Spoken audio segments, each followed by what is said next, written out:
Kumanın üstü bilen dinlen Huday yer göğün asmanı yaradan Allah kumarı lanet etiptir. Men Huday şunu lanet etdiyaniptir. Şunda bereket koymadım deyiptir.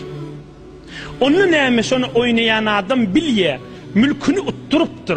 Har olup kesip be, fakircik halkın yanı üsgüren şık bulup halkı belliden aqa ödünün tamam mülkünden çıkallığını. Onun neymi deyip yine şunun içini geriye, o fakirde şeytana ağırlanıya neymeğe? Ol öd içinden ait diye, men şi oğlun başlayan ait diyen dargadım diye, men şi oğlun yine de ödüm pullun orun diye, şeytan bana Allah'a vatiydi. O fakir neyme ağırlanıya? Ağallan men utturacağımı kayta yığınarın diye.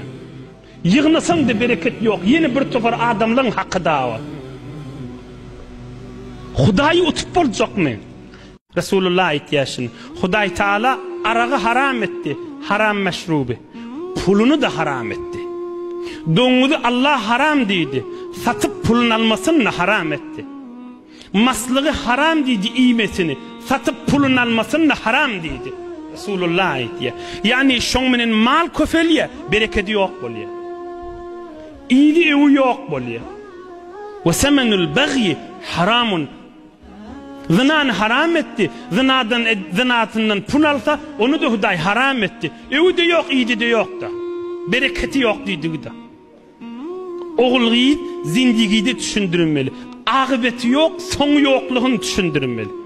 Allah şonuna bereket koymandır, nur koymandır, lezzet koymandır diyemeli. Ama halal mal kan olsun, az olsun. Şükrü sabrı olsa bereket de. Ey cavan dostlar, zindiginizde erhileyin arasında, enatağınızın arasında, ya öylenecek bolyan bir nefer sana adalcak boltur ya adalıptır şonun arasında. Yüreğinde bir ağır dert ba, şonu çözüp bilen ak, hel edip başaran ak.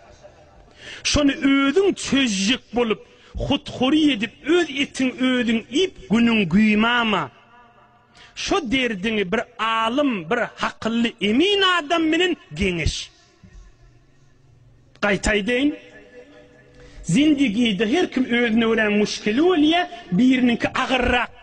Şunu hiç kime aytmani, öz yanından ödü, işini istedi, idarasını istedi, bazarını istedi, mescidi istedi, ödü halledecek bulup, içi bağırını yakıp dargadıp bariye.